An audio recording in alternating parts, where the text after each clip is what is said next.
मेरे प्यारे बच्चों, मैं आप लोग को इसके पिछले वीडियो में कुछ समुच्चय के बारे में बताए थे। समुच्चय किसे कहते हैं, समुच्चय खोज किसने किया था, अवयव क्या है, तो ये सब आप लोग को जानकारी दे दिए थे।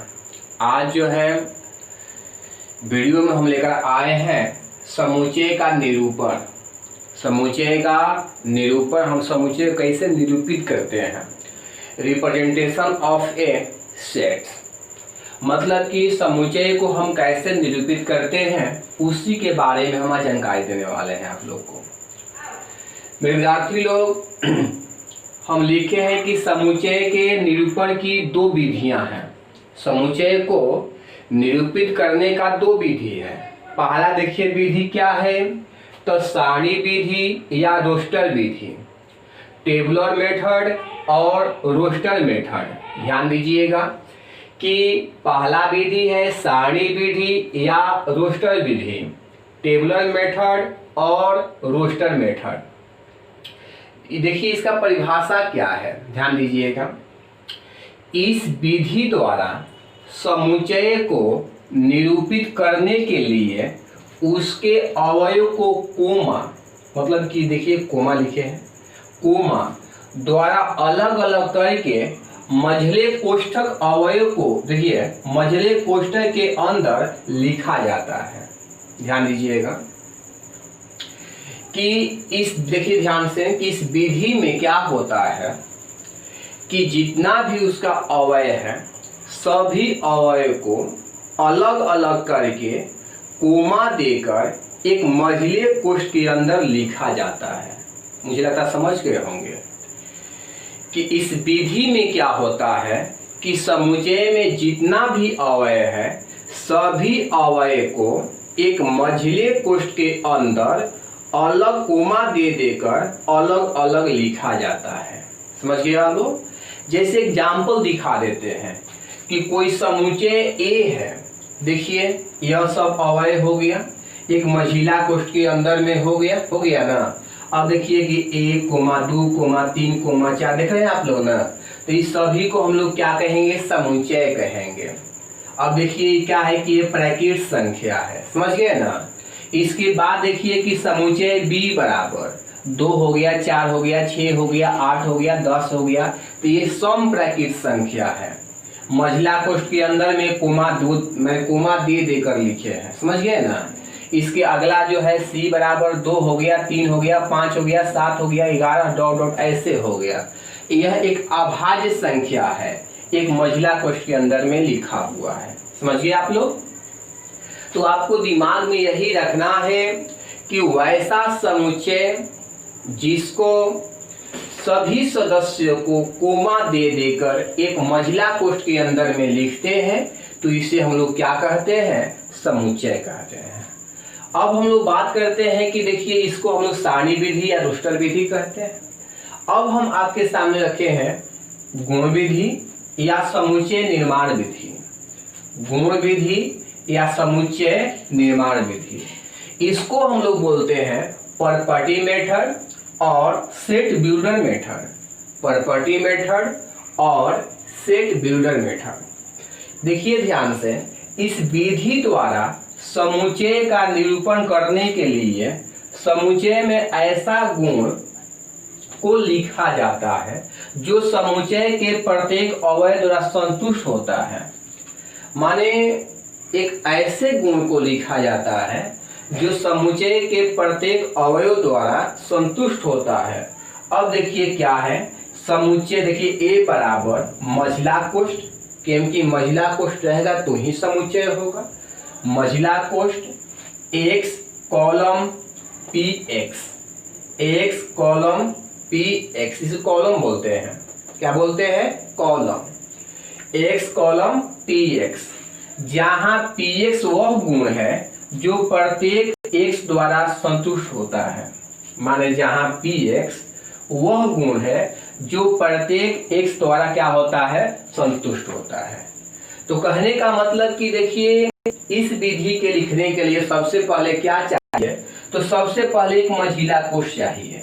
पहले क्या चाहिए आप लोगों को, तो पहले देखिए एक मझिला कोष्ठ चाहिए, इसके बाद लिखना होगा x कॉलम px, समझ गए। अब px क्या है, ये गुण को साबित कर रहा है, इसका गुण क्या है। तो इस विधि को हम लोग क्या कहते हैं, तो इस विधि को कहते हैं समुच्चय निर्माण विधि। क्या बोलते हैं, समुच्चय निर्माण विधि। समझ गए आप लोग। एक बार मैं बात को फिर से रिपीट करता हूं, आप तो ध्यान दीजिएगा, फिर से इस बात को रिपीट करते हैं।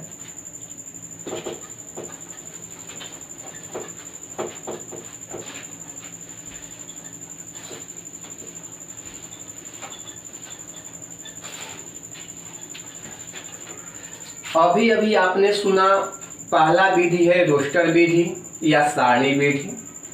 बताए हैं कि इस विधि कहता है, ये विधि कहता है कि करना क्या है कि एक पहले मझिला कोष्ठ देना है और जो इसके अंदर में अवयव आएगा उसको कोमा दे देकर लिखना है। जैसे दिखा देते हैं कि 1 हो गया, 2 हो गया, 3 हो गया, 4 हो गया, 5 हो गया, 6 हो गया, डॉट डॉट डॉट हो गया। समझ के बात क्लियर, समझ गए। तो इसको हम लोग क्या बोलते हैं, सारणी विधि बोलते हैं या रोस्टर विधि बोलते हैं ना। दूसरा एग्जाम्पल हो गया मतलब कि भी भावे ए ई आई ओ यू, जिसको आप लोग स्वर बोलते हैं हिंदी में। तो देखिए यह हो गया, इसको सारणी विधि बोलेंगे। सब समझ गए आप लोग। अब हम बात करते हैं समुच्चय निर्माण विधि। समुच्चय निर्माण विधि, तो इसके लिए पहले क्या होना चाहिए, तो इसके लिए होना चाहिए समुच्चय ए बराबर x कॉलम, ये लिखना जरूरी है, ये लिखना बहुत ही जरूरी है। x कॉलम, x एक सम संख्या है, समझ गए ना। x क्या है, एक सम संख्या है। या आगे भी एग्जाम्पल में लिख सकते हैं कि भी इसको लिख सकते हैं इसमें x कॉलम x एक स्वर है। x क्या है, एक स्वर है।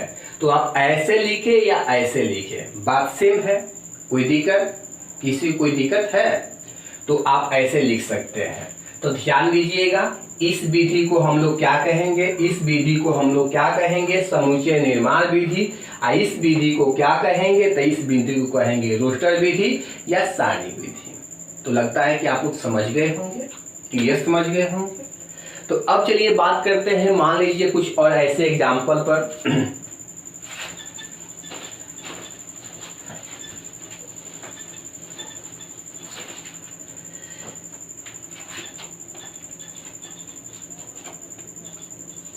जैसे इसी को अगर लिखना होगा कैसे लिखिएगा, तो लिखिएगा आप लोग कि समुच्चय B बराबर x कॉलम x एक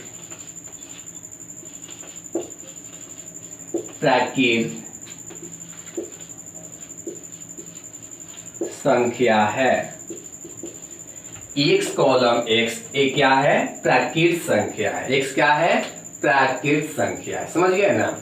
तो ऐसे आप इसको लिख सकते हैं, कोई दिक्कत। जैसे और भी आप लिख सकते हैं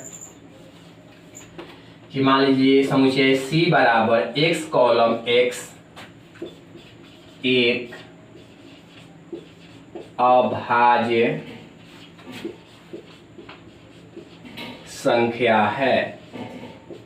कैसा संख्या है, अभाज्य संख्या है। तो समझ गए आप लोग। तो मुझे ऐसा मतलब कि आप लोग अब समझ गए होंगे कि समुच्चय को हम दो प्रकार से कैसे लिखते हैं। तो लगता है कि आप लोग समझ गए होंगे ना। अब मैं बात करता हूं छोटो कि कुछ ऐसे शब्द हैं, इसको हम कैसे लिख सकते हैं रोस्टर रूप में, समझ गए ना। जैसे कि मान लीजिए कि मेरा नाम जो है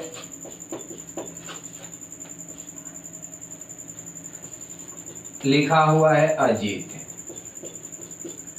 इस अजीत को आप कैसे समुच्चय में लिख सकते हैं, इस अजीत को समुच्चय में कैसे लिखिएगा। तो देखिए इसको समुच्चय में लिखने का तरीका, पहले ए लिख लेंगे, फिर जे लिख देंगे, फिर ई लिख देंगे और फिर टी लिख देंगे। लेकिन डबल ई नहीं लिखेंगे क्योंकि समुच्चय में रिपीट नहीं होता है।